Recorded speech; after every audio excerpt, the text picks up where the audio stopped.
हिंदू पंचांगामध्ये काही गोष्टी अशा आहेत ज्या आपल्याला वरवर साध्या वाटतात, पण त्यामागचं कारण आणि महत्त्व खूप खोल असतं. त्यापैकीच एक म्हणजे अधिक मास. हा महिना नेमका काय येतो, कधी येतो आणि सगळ्यात महत्त्वाचं म्हणजे या पवित्र काळात आपण अशा कोणत्या 5 गोष्टी करू शकतो, ज्यामुळे आपल्याला खरा लाभ मिळू शकतो. हे सगळं आज आपण अगदी सोप्या भाषेत समजून घेणार आहोत. अधिक मास साधारणपणे दर 3 वर्षांनी एकदा येतो. याला पुरुषोत्तम मास असंही म्हटलं जातं. यावेळी सन 2026 मध्ये आणि हिंदू पंचांगानुसार वर्ष 2083 मध्ये अधिक मास ज्येष्ठ महिन्यात येईल. दरवर्षी सौर वर्ष 365 दिवसांचे आणि चंद्रवर्ष हे 354 दिवसाचे असते आणि यांच्यामध्ये 10 ते 11 दिवसांचा फरक असतो. हा फरक 3 वर्षात साधारणपणे 1 महिन्यापर्यंत म्हणजेच 33 दिवसांनी वाढतो आणि ही तफावत भरून काढण्यासाठी दोन्ही पंचांगांमध्ये सुसंवाद साधण्यासाठी एक अतिरिक्त महिना जोडला जातो, ज्याला अधिक मास असं म्हणतात. सन 2026 मध्ये अधिक मास हा कधीपर्यंत असेल, तर अधिक मासाची सुरुवात 17 मे 2026 रोजी म्हणजे रविवारी होईल आणि समाप्ती 15 जून 2026 रोजी म्हणजे सोमवारी होईल. यावर्षी हा महिना ज्येष्ठ महिन्यात येत आहे, म्हणून याला अतिरिक्त ज्येष्ठ महिना म्हटलं जाईल. धार्मिकदृष्ट्या या महिन्यात शुभ कार्य जसे की विवाह, मुंडन किंवा गृहप्रवेश हे निषिद्ध मानले जातात, परंतु पूजा आणि दानाचे फळ हे अनेक पटींनी वाढते. मागील अधिक मास हा 2023 मध्ये श्रावण महिन्यात आला होता आणि 2026 नंतर पुढील अधिक मास हा 2029 मध्ये येईल. असे मानले जाते की अधिक मासात केलेल्या धार्मिक कार्यांचे फळ इतर कोणत्याही महिन्यात केलेल्या पूजा आणि प्रार्थनेपेक्षा 10 पट अधिक मिळते. आता सगळ्यात महत्त्वाचा भाग म्हणजे अधिक मासात करावयाच्या 5 शुभ गोष्टी कोणत्या. तर सर्वात पहिली आणि अत्यंत महत्त्वाची गोष्ट म्हणजे तीर्थस्नान आणि सेवा. अधिक मास हा पुरुषोत्तम मास म्हणूनही ओळखला जातो. जगन्नाथपुरीच्या प्रदेशाला पुरुषोत्तम क्षेत्र असं म्हटलं जातं.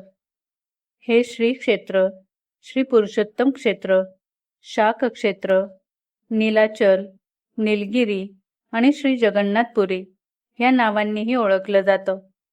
पुराणांमध्ये याला पृथ्वीचे वैकुंठ म्हटलं आहे.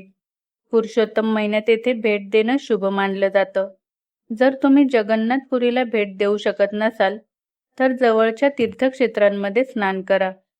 गंगा किंवा इतर पवित्र नद्यांमध्ये स्नान करणं आणि मंदिरांमध्ये सेवा करणं हे देखील अत्यंत शुभ मानलं जातं. जर शक्य असेल तर पवित्र ठिकाणी जाऊन स्नान करा आणि नाहीच शक्य झालं तर जवळच्या मंदिरात जाऊन सेवा नक्की करा, कारण या काळात केलेली ही छोटीशी सेवा सुद्धा खूप मोठं पुण्य देऊन जाते. आता दुसरी गोष्ट म्हणजे जी अनेक लोक दुर्लक्षित करतात. अधिक मास हा भगवान विष्णूंना समर्पित असल्यामुळे या काळात श्रीकृष्ण किंवा विष्णूंची पूजा करणं अत्यंत शुभ मानलं जातं. भगवान विष्णू हे अधिक मासाचे अधिष्ठाता दैवत आहे.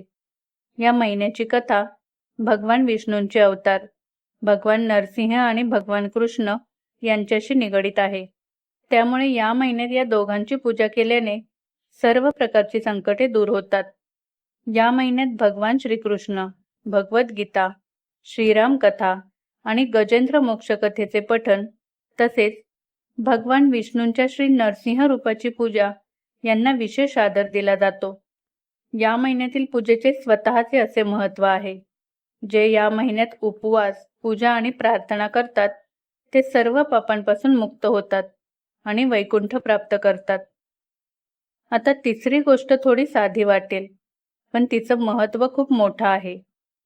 घरात देवासमोर अखंड दीप लावणं ही एक अशी प्रथा आहे जी घरात सकारात्मक ऊर्जा निर्माण करते. या महिन्यात आपल्या घरातील देवघरातील शालिग्राम मूर्तीसमोर संपूर्ण महिनाभर तुपाचा अखंड दिवा तेवत ठेवा.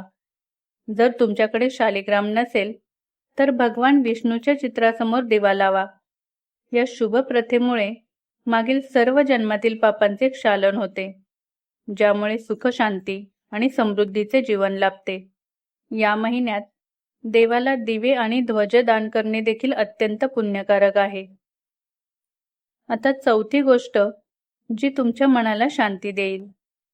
या महिन्यात धार्मिक ग्रंथाचं वाचन किंवा श्रवण करणं हे मन शांत करतं आणि विचारांना योग्य दिशा देतं. या महिन्यात पुरुषोत्तम महात्म्याचे पठण करणं देखील अत्यंत फलदायी ठरतं.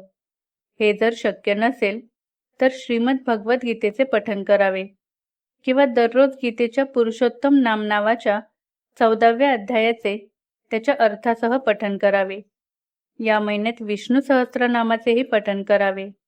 भगवान विष्णूंच्या 1000 नावांचा महिमा हा प्राचीन ग्रंथांमध्ये अवर्णनीय आहे.